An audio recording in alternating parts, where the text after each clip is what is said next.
board meeting Wednesday. Beyond the boardroom. Beyond the boardroom.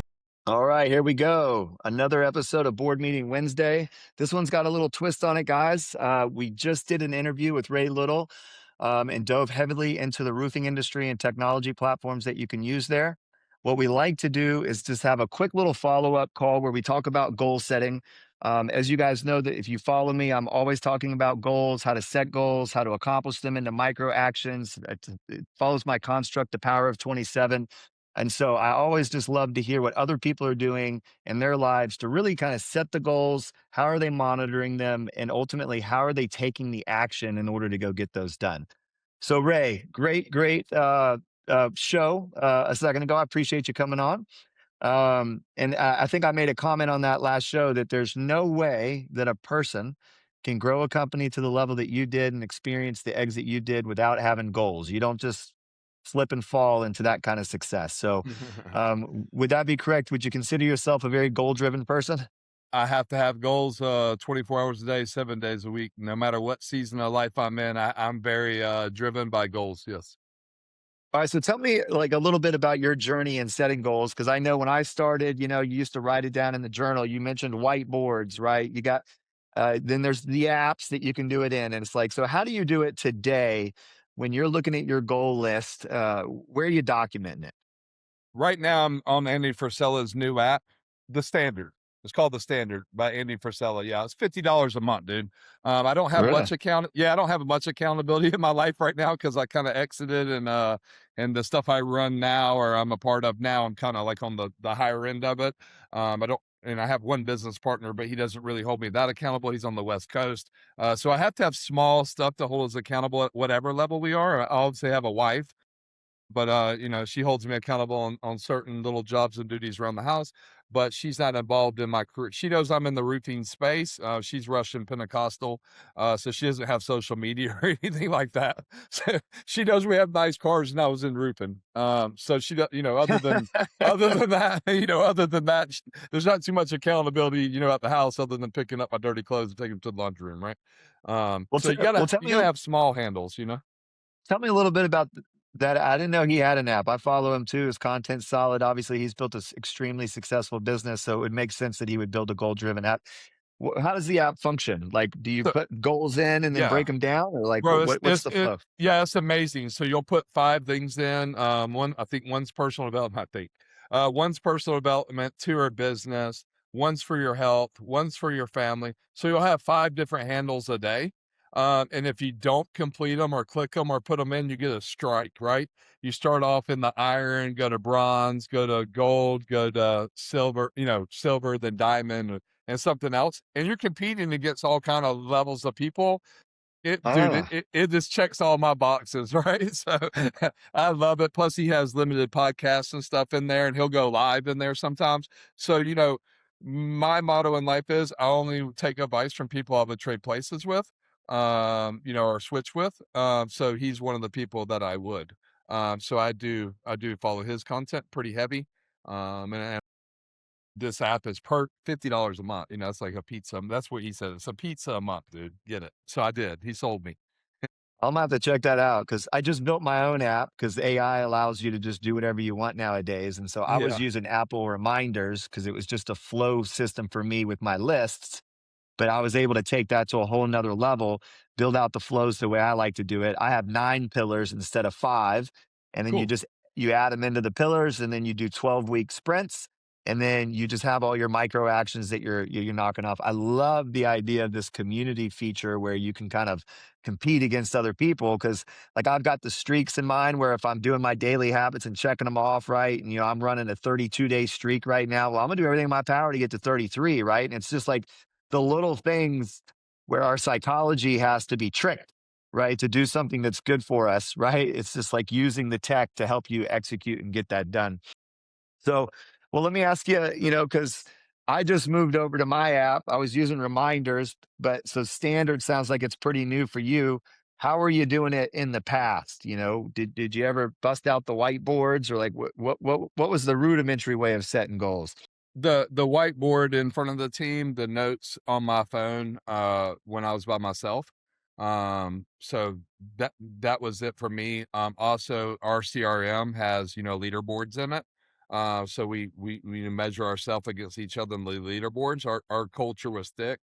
I ran my company. The mission statement or core value statement, or however you want to say it nowadays, was we were a personal development company first, as marketing company, as lead generation company that happened to do roofs.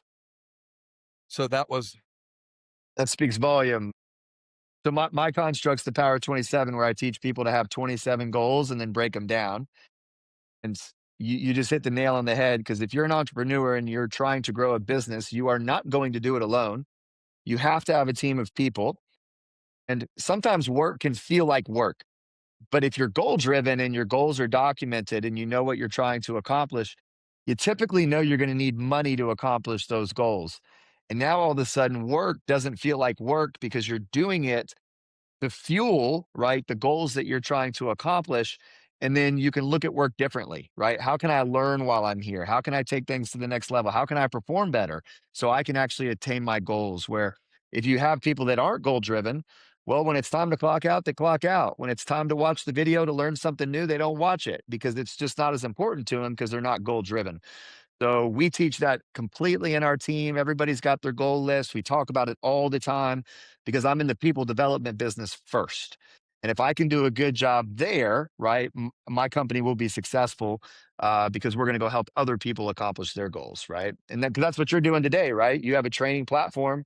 The people who sign up for your platform, why are they signing up? They got goals, right? They're not going to spend money with you if they don't have some construct set of goals that they're trying to accomplish. So, well, how do you go about, let's say you have this macro goal, this big goal that you want to obtain, right? Do you have any kind of system that you follow to like make sure that you stay on track and that you're moving towards that goal on a consistent basis? Well, math doesn't lie, right? So it's always about the math. When I have a massive goal of revenue that I want to hit, I figure out what we need to do per day. I use the CRM to measure those metrics. I also know that the standard I hold myself to, so you'll never manage or build somebody greater than your own standard that you set.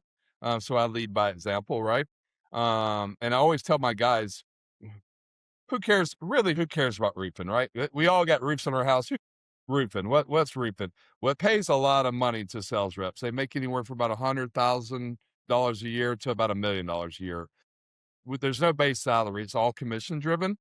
So we only kill what we eat. And I tell young guys in here, roofing is just the vehicle to my goal for you is you're a young man or a woman, right? Let's just use man since he's, I know it's 2026, so I'm not trying to get canceled, but let's just say men, right? A young man, when he comes in the office, I asked him where he's at in his personal life.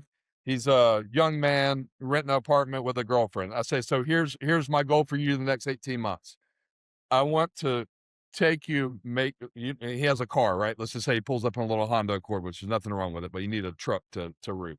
So I say, hey, I want to turn that Honda Accord into a F-250 diesel truck. I want to turn that apartment into a house. I want to turn that girlfriend into a wife. If that girlfriend's working, I want to turn her into a wife that stay at home to raise the kids.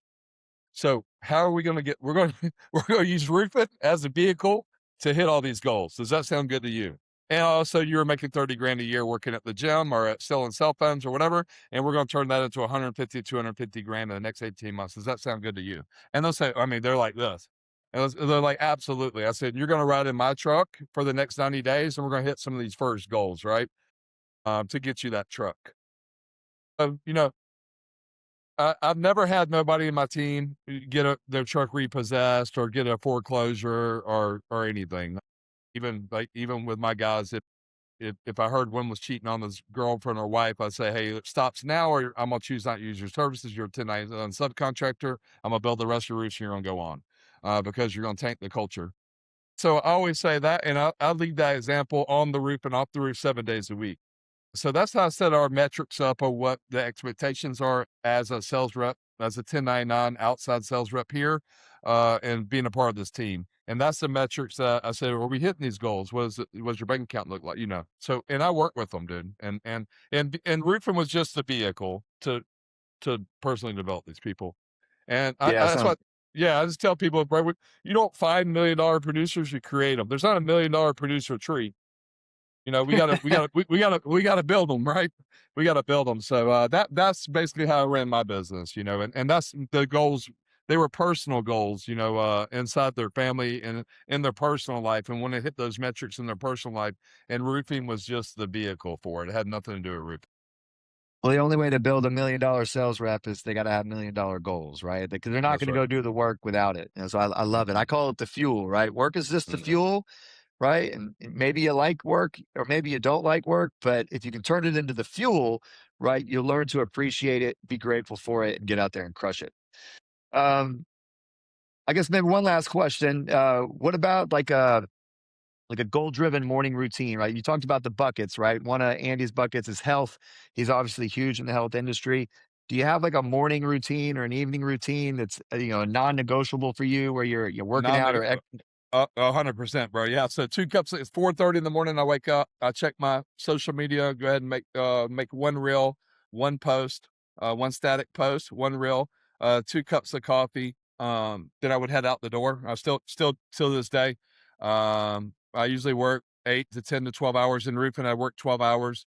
Mandatory. I had go for a run or I ride virtually on my system here on my bike here, or I go on a run. That's non-negotiable, even if it's done at 10:30 at night.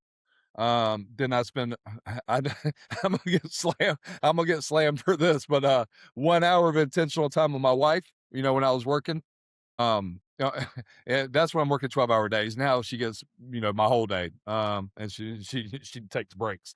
Yeah, so 1 hour intentional time with my wife. On the weekends, I'll go ahead and sign up. Like I got a 50-mile bike race next Saturday. I got a 3-hour bike race the Saturday after it. May 30th, I have a 100-mile bike race in Kansas. So go ahead and pre-sign up for my events, you know, 5Ks, 10Ks, 100-mile bike races, 50-mile mountain bike races, 3-hour events. So I go ahead and lay out that whole calendar. I have one of those things that's called, excuse my language, but it's called Big Ass Calendar. yeah, So I from have Jesse that. Essler. Yeah, Yeah, it's great. Jesse. Yeah, yeah. So I have all that in my gym. I have a freestanding gym right here to my right. You can't see it 'cause we're on here. But I have that on there and I have all my events, you know, either whether it's a 10K half marathon, 50-mile bike race. So those are mandatories. And then I plan everything around them nowadays. Even back Yeah. then, they would keep my fat ass, you know, motivated to be running at 11 o'clock. So I'm like, dude, you got a half marathon in 4 weeks. If you start eating like trash and you don't run tonight, dude, that day's gonna be hell. So those are you know, those are my accountability days. When you sign up for all those races, you might can fake a lot of different stuff, maybe golf or something like that, but you're not faking no 50, 100-mile bike race or half marathons, you know? You ain't faking golf either. I'll tell you that right now. Yeah, I got you. I didn't know. Yeah, I didn't know. Yeah. I'm trying to get good at golf right now. That's one of my non-negotiables. I wake up first thing, I immediately go down and hit balls, Yeah. and then I shift from hitting balls into the sauna, into the cold plunge to working out to Yeah, I got all stretching, that. Yeah, that's all in there right? So, too. Yeah. it's like because I'm not trying to show up to the golf course without my practice. Because I mean, you can't fake it. Like you can either hit the ball or No. you cannot. I love what you said though, because non-negotiables, even though you give them that strong word, they can sometimes negotiate against you, right? Like resistance tries to get you to not do some of the small little things. Like for me, like taking my supplements can just be a challenge for some reason. I don't know why. It's like takes 2 seconds. But you said establishing some non-negotiables in the future that are going to require you to do your non-negotiables daily so you can be successful is I think that is a cheat code right there, right? Because it's that day's coming. And if you don't do the prep work on a daily basis, that day is not going to be a good day. So that's a great way for somebody who's setting goals. If you got to try to figure out how to get that daily motion going, jump out of your comfort zone, set a big macro goal in the future, and then make sure those micro goals get you there. So I love that. I love that. Yeah, it's Um, mandatory. All right, guys. Well, you heard it here. It's absolutely impossible to grow a business to these levels without the goals. And I love what you said too, Ray. Like you're still getting up and going out and crushing 10-hour, 12-hour days, right, guys? It just takes the work. You got to put it in. It's the fuel or the vehicle that's going to get you there. And if you don't have the goals in place, resistance will get in your way and you will not accomplish those goals. So set big goals. get a construct to rock and roll so you can crush your goals, make some of them non-negotiable, and get out there and become the person that you're, that you're destined to be. So Yeah, if the something way isn't scaring you, if something ain't scaring you every day, bro, if something isn't scaring you, like if you're not getting out of your comfort zone, you need to scare yourself every one goal a month should be scaring you. Like, man, dude, I don't know, I got to do this. I got to, it should be scaring you. So if you don't got a complacency where nothing is different, you're not feeling anything, or you're not feeling scared, or you're not feeling a little frightened, or you're not taking a little bit of a risk, calculate a risk, right? Don't roll everything, put the second mortgage on the house and go buy a snow cone machine or something. But I mean, calculate a risk, right? And writing down small goals, but something should scare you, on a weekly basis. I always tell my team and my friends that, like, if you don't feel that anxiety in your stomach from time to time, then you're not moving in the right direction. And when you feel it, that means you are in the right place. Yeah. You've arrived at what you're supposed to do. And I got my saying where I just say, hit it. Like, you got to just tell yourself, I did everything to get here. I know I'm nervous because it's new and I'm You're trying to alive, accomplish bro. this You're goal. alive, bro. That Right. makes you feel alive. Like, that makes you Yeah. feel alive, dude, and you're growing, dude. Yeah, we Yeah. could go on. I could go on 10 hours with you about this stuff, dude. I dove all the way in, Well, I appreciate you taking the time to stay on the second Power 27 episode. And look, let's try to get together sometime. I know you're down in Florida. I got a buddy down there. Sounds like we have a lot of the same hobbies. But we'll get together and kick it. Dewan's been my boy for 30 years. I appreciate him introducing us. And so, yeah, it's great to hear your story. Great to hear you're out here grinding and helping people reach their goals. And I wish nothing but continued success for you. Thank you, Brad. Thank you, bro. Thanks for having me on. I appreciate you. Night, man. Board meeting Wednesday. Beyond the boardroom.